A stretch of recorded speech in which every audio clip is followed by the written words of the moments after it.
الهجرة رحلة هادينا حمل الإسلام لنا دينا الهجرة رحلة هادينا حمل الإسلام. پھر جب پاکستان بن رہا تھا تو نہرو لیاقت پیکٹ ہے، اس میں کیا لکھا ہے یہ بھی ہم نے دیکھنا ہے. پھر اس کے بعد ہم نے یہ دیکھنا ہے کہ اس پیکٹ کے نتیجے میں متروکہ وقف املاک ایویکیو پراپرٹی ٹرسٹ اس کے اندر کیا ہے یہ بھی ہم دیکھیں گے. اور پھر اس وقت جو ہمارا آئین ہے 1973 کا وہ ہم دیکھیں گے کہ اس میں ہمارے لیے کیا ہے. اور پھر جو CDA کے رولز ہیں کیپٹل ڈیولپمنٹ اتھارٹی وہ رولز ہم دیکھیں گے کہ ان رولز کے اندر کیا ہے. چنانچہ پوری ہماری رپورٹ اس پہ تیار ہو گئی، میرے خیال میں 400 صفحوں کی رپورٹ ہے. اور اس رپورٹ پہ ہم نے تمام علماء کرام کو بھی انوائٹ کیا. پہلے جو علماء کرام کا دباؤ آیا 235 صفحے کا ایک فتویٰ آیا اور انہوں نے کہا کہ جو اسلامی دارالحکومتیں ہیں ان میں سوال ہی پیدا نہیں ہوتا کہ غیر مسلم عبادت گاہ قائم ہو جائے، کوئی تصور نہیں ہو سکتا. تو دھمکیاں بھی ملی بہت سخت کہ آپ کے پاس یہ ریفر ہو گیا ہے تو کہیں آپ نرمی نہ دکھائیں. اور بہرحال اس صورتحال میں ہم نے یہ دیکھنے کی کوشش کی، اس کے ساتھ ساتھ ہم نے اس کا خارجی پہلو سفارتی پہلو اس طریقے سے کہ اب ساری دنیا میں ویسٹ کے اندر ہر جگہ مسلمانوں کے اسلامک سینٹرز بن رہے ہیں، مساجد بن رہی ہیں، تو کہیں ایسا نہ ہو کہ ہماری سفارش جو ہے وہ بین الاقوامی طور پہ عمومی طور پہ مسلمانوں کے لیے ایک مشکل صورتحال پیدا نہ کرے. تو یہ ساری چیزیں آپ دیکھ لیں. تو ہندو پنچایت جو اسلام آباد کا ہے ایک بہت بڑی آرگنائزیشن ہے، ان کو بھی ہم نے کنسلٹ کیا اور ہم نے یہ کہا کہ اب ہم یہ دیکھیں گے کہ ہندو آبادی کتنی ہے. چنانچہ ہمیں ہندو آبادی جو نادرا سے ہم نے رپورٹ حاصل کر لی، اس کے مطابق ہندو آبادی جو تھی وہ 300 تھی، 300. ہندو پنچایت سے جو ہم نے پورا ان کا رجسٹر لے لیا، ان کے ہاں یہ تھے 1500.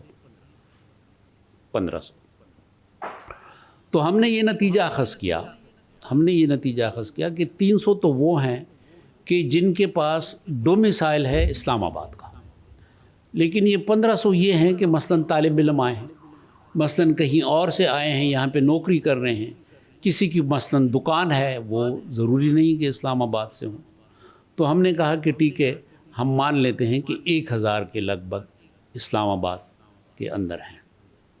اب ان کے مطالبے تھے 3، ایک تو کریمیٹوریم یعنی شمشان گھاٹ کہ ان کے مردے جلانے کے لیے، ایک کمیونٹی سینٹر اور ایک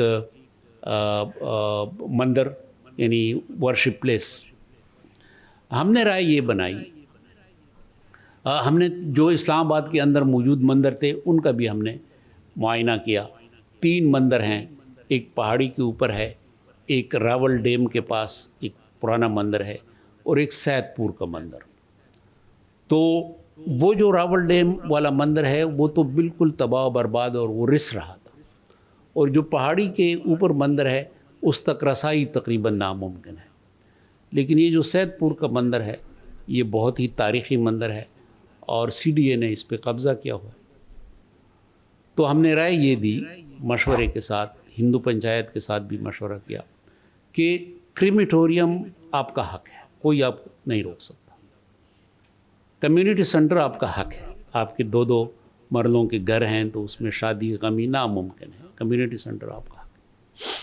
سید پور کا مندر ہے، اگر ہم ریکمینڈ کریں کہ وہ آپ کو واپس دیا جائے، تیار مندر ہے اور بہت ہی تاریخی مندر ہے، تو ہم وہ مندر ریکمینڈ کر لیں گے کہ آپ کو دے دیا جائے.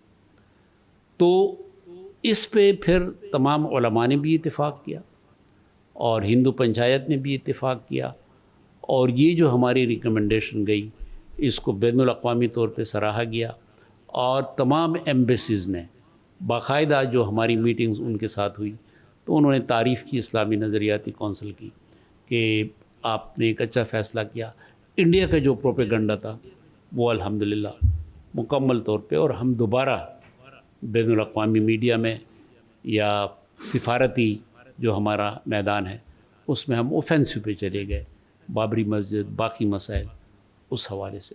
تو یہ میں سمجھتا ہوں کہ ایک اور اللہ تعالیٰ کی ہمارے اوپر یوں سمجھیں کہ ایک بہت بڑی اللہ تعالیٰ کا بہت بڑا احسان ہے کہ آپ اللہ تعالیٰ رہنمائی دے، اللہ تعالیٰ دانش دے، اور اس دانش کے نتیجے میں اچھا اب یہ 4 کنال زمین جو ہے یہ CDA کے رولز میں ہے، کیپٹل ڈیولپمنٹ اتھارٹی کے رولز میں ہے کہ مختلف مذاہب کے ماننے والے جو ہیں ان کے لیے جس طرح مسجد کے لیے زمین ہے، مدرسوں کے لیے زمین ہے، اس طرح دیگر مذاہب کے لیے بھی آپ زمین دے سکتے ہیں. تو وہ رولز کے اندر باقاعدہ موجود ہے. تو اس وجہ سے ایک بہت ہی سیف ایک اچھی سفارش گئی. تو یہ ایک دوسرا تجربہ ہے جو اسلامی نظریاتی کونسل اور ہمارے درمیان ہوا، سفارت خانوں کے درمیان. اس میں بین الاقوامی ایک ڈائمنشن بھی موجود ہے. تیسری چیز جو ہمارے پاس آئی اور بہت مشکل، اور اس میں بھی ہم بہت ہی امبیرسنگ پوزیشن پہ تھے، بہت ہی امبیرسنگ پوزیشن، ایسے کہ پوری گورنمنٹ ہل رہی تھی، وہ تھا سیالکوٹ کا واقعہ. اور سیالکوٹ کا واقعہ ایسا ہوا کہ وہ آپ کو معلوم ہے سری لنکن مینیجر کارخانے کا کیا نام تھا اس کا، پریانتا کمار، اس کو قتل کر دیا گیا. پھر اس کی لاش سڑکوں پر گھسیٹی گئی، جلانے کی کوشش کی گئی. اب سری لنکا ہمارے لیے عام ملک نہیں ہے. سری لنکا سارک میں ہمارا بہت بڑا سپورٹر ہے، اور انڈیا ظاہر ہے کہ سارک پہ پاکستان اور انڈیا کے درمیان ایک رائیولری، رقابت کی پالیسی ہے دونوں کے درمیان. تو ہمیں سپورٹ ملتی ہے نیپال سے، ہمیں سپورٹ ملتی ہے سری لنکا سے. نیپال چونکہ بہت ڈیپینڈنٹ ہے انڈیا پہ تو اس کی آواز اتنی اسٹرانگ نہیں ہوتی. سری لنکا ڈیپینڈنٹ اتنا نہیں ہے تو اس کی آواز بہت اسٹرانگ ہوتی. بھوٹان کی پالیسی ایسی ہے کہ اس کی خارجہ پالیسی تو تابع ہے انڈیا کے، یہ باقاعدہ بھوٹان کے ساتھ ان کا معاہدہ ہے. تو ہمیں سری لنکا پہ بہت ڈیپینڈ کرنا پڑتا ہے. بنگلہ دیش ہماری حمایت نہیں کرتا، بہت ڈیپینڈ کرتا ہے سری لنکا پہ. تو بہت بڑا نقصان ہوا. اور جو ہی یہ واقعہ ہوا دوسرے دن عمران خان نے، وزیر اعظم نے، کہ جو کچن کیبنٹ ہے اس کی میٹنگ بلائی. اس میں اسد عمر صاحب تھے، چودھری فواد تھے، ان کے خاص سیکریٹری اعظم خان تھے، 2-3 اور منسٹرز تھے، قادری صاحب تھے، اور مجھے بھی بلایا. اور خان نے کہا کہ ہم بہت مشکل صورتحال میں ہے اور میں بہت ڈسٹرب ہوں، اور سری لنکا کے ساتھ ہمارے تعلقات اگر اس طرح خراب ہوں اور اس طرح بد انتظامی ہو اور بے احتیاطی ہو تو اب اس کو ہم کیسے ریسٹ کریں، بڑا مشکل ہے. اور ہم بہت ہی ایمبیرسنگ پوزیشن میں ہیں اس وقت خطے میں. بہرحال خان صاحب کا اپنا مزاج ہے، تو اس صورتحال میں اس کے ساتھ بات کرنا بہت مشکل تھا. لیکن میں نے انہیں کہا کہ آپ ہمیں موقع دیں،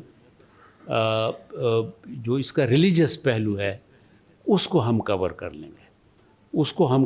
لیں گے، جو پولیٹیکل ایسپیکٹ ہے تو آپ کی وزیر خارجہ موجود ہیں، وہ یقیناً اس کا حل ڈھونڈیں گے. تو بہت ٹینس صورتحال میں وہ میٹنگ ختم ہو گئی.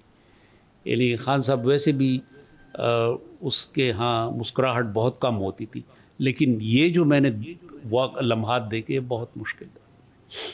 بہرحال میں نے فوری طور پہ حساس اداروں کے ساتھ رابطہ کیا، اور میں نے انہیں کہا کہ یہ بہت مشکل صورتحال ہے اور ہمیں بلا تاخیر علماء کرام کو جمع کر کے اور سری لنکن ہائی کمیشن جو سفارت خانہ ہے وہاں جانا چاہیے، اور ہمیں پوری قوم کی طرف سے معافی مانگنی چاہیے، اور علماء کرام ہمارے ساتھ ہوں.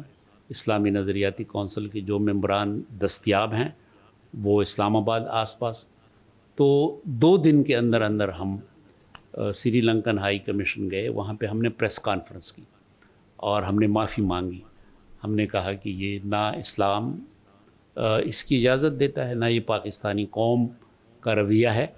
یہ ایک بندہ 2 بندے بے احتیاط غلط کام، ہم بالکل اس کو ڈسون کرتے ہیں اور ہم سب یہاں معافی مانگنے آئے.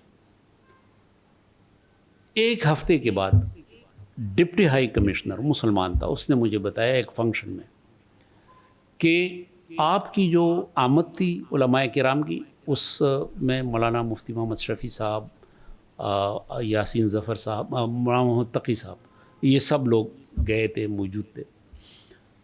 انہوں نے کہا کہ وہ 2 دن تک ہم سری لنکن چینلز پہ وہ چلاتے رہے، کیونکہ ہمیں ڈر یہ تھا کہ جس لمحے پریانتا کمارا کی ڈیڈ باڈی کولمبو ایئرپورٹ پہ اترے گی، مسلمانوں پہ حملے شروع ہو جائیں. آلریڈی اس خطے میں برما اور تھائی لینڈ میں بدھسٹ مسلمز کے درمیان ٹینشن موجود ہے، سری لنکا میں بھی یہ ٹینشن موجود ہے. تو مسلمانوں پہ حملے شروع ہو جائیں گے اور ان کی جو دکانیں ہیں، کاروبار ہیں، جہاں ان کی بستیاں ہیں، تو بڑی مشکل صورتحال ہوگی. اور سری لنکا کی گورنمنٹ جو تھی وہ بھی بہت پریشان تھی. لیکن آپ کے اس پریس کانفرنس کی وجہ سے اور آپ کی آمد کی وجہ سے، اور ہم نے مسلسل 2 دنوں تک تمام چینلز پہ چلایا، وہ جذبات کا ارتعاش جو تھا وہ ختم ہو گیا، بلکہ کم ہو گیا، ختم ہو گیا. اور پریانتا کمارا کی ڈیڈ باڈی ہم نے تمام جو رسوم ہیں وہ مکمل کیے، اور کوئی مسلمانوں کے خلاف کسی قسم کا نہ حملہ ہوا نہ کوئی. تو یہ بھی ایک میں سمجھتا ہوں کہ اسلامی نظریاتی کانسیپٹ. ایک اور معاملہ جو تھا، جو 2 سال پہلے بہت انٹرنیشنل میڈیا پہ بھی تھا، اور انٹرنیشنل میڈیا پہ پھر جب ہو تو اس کے اثرات یہاں ایمبیسیز پہ پڑتے ہیں، اور ایمبیسیز پھر ہمارے ساتھ فارن افیئرس کے ساتھ مذہبی معاملہ ہوتے، اسلامی نظریاتی کانسیپٹ. تو وہ تھا سندھ کے اندر فورس کنورژن، بچیاں، اغوا، اور پھر ان کو جبری تبدیلی مذہب. بڑا مشکل مسئلہ تھا. یورپین یونین کی جو سفیرہ تھیں، بڑی اسٹرانگ سفیرہ تھی، اس نے مسلسل میرے ساتھ رابطہ رکھا. میں خود 2-3 بار ان کے پاس گیا، اور پھر اس نے کہا کہ تمام جو سفیر ہیں مغربی، بالخصوص یورپ کے، وہ بڑے پریشان ہیں، اور آپ ایسا کریں کہ میں اپنے گھر میٹنگ بلا لوں گی اور آپ آ جائیں اور ان کے سوالوں کے جواب دیں. تو پوری رات میں رب اشرح لی صدری ویسر لی امری واحلل عقدۃ من لسانی پڑھتا رہا، کیونکہ یہ سفیر جو ہوتے ہیں وہ ظاہر ہے کہ وہ عام لوگ نہیں ہوتے. تو مجھے کچھ الفاظ جو ادھر ادھر میں نے پڑھ لیے، سمجھنے کی کوشش کی.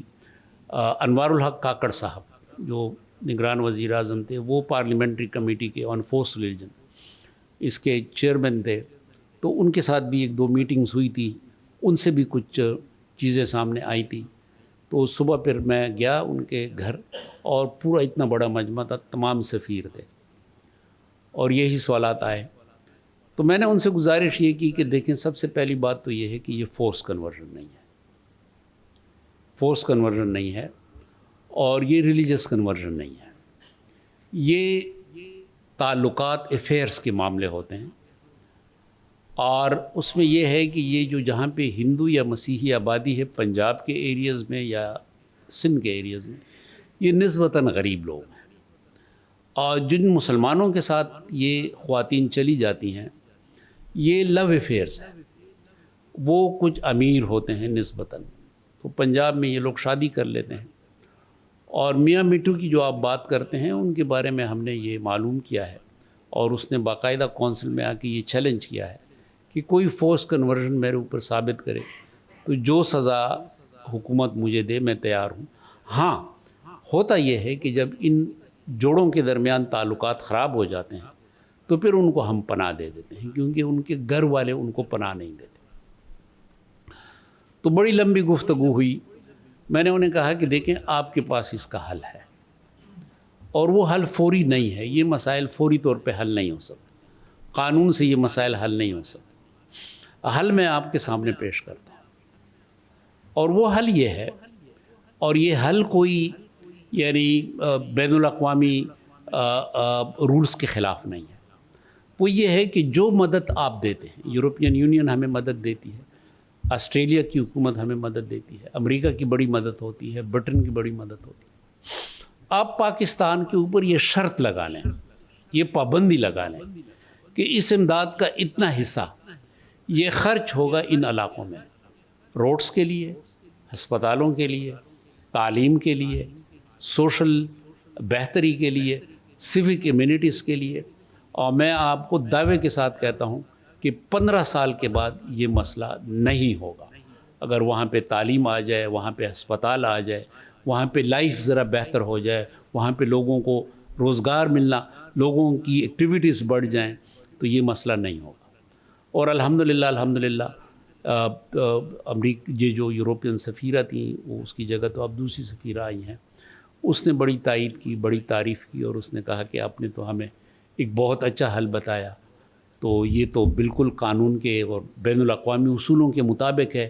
ہم ہمیشہ اس قسم کی شرائط باقاعدہ لگاتے ہیں کہ ہمارا اتنا حصہ یہ فلاں حوالے سے ہو اور یہ اتنا ہو. تو آپ نے تو بڑا, اب یہ ہماری وجہ سے ہوا یہ میں نہیں کہتا, ہرگز نہیں کہتا. یقیناً ہمارے سفارت خانے ہیں, ہمارا جو وزارت خارجہ ہے, انہوں نے اپنا کام کیا ہوگا, لیکن ہمارا بھی تھوڑا بہت اس میں کنٹریبیوشن ہے. اس کا ثبوت یہ ہے کہ 2 سالوں میں کسی بھی سفیر نے اس حوالے سے نہ ہمارے ساتھ رابطہ کیا ہے, نہ یہ بات کبھی میڈیا میں آئی ہے. اس کا مطلب یہ ہے کہ وہ جو دلائل کا انداز اختیار کیا گیا, اس نے بڑی حد تک کام کیا ہے. اور وہ پریشر جو ہے وہ آپ نہ اخباروں میں دیکھتے ہیں, نہ میڈیا میں دیکھتے ہیں, پریشر جو ہے وہ ایز ہو گیا ہے, پریشر بہت کم ہو گیا ہے. تو یہ کچھ گزارشات تھی جو میں آپ کے سامنے پیش کرنا چاہتا ہوں. جڑاں والا واقعہ تو ظاہر ہے کہ وہ تو اسی کا تسلسل تھا کہ جس میں پیغام پاکستان کی ہم نے تائید کی, اور سیالکوٹ کا جو ہمارا موقف تھا وہی جڑاں والا پہ ہم نے اختیار کیا. اور پھر سپریم کورٹ کے چیف جسٹس بھی گئے, انوار الحق کاکڑ جو نگران وزیر اعظم تھے, تو اس طریقے سے وہ پریشر جو تھا وہ کم ہوتا گیا.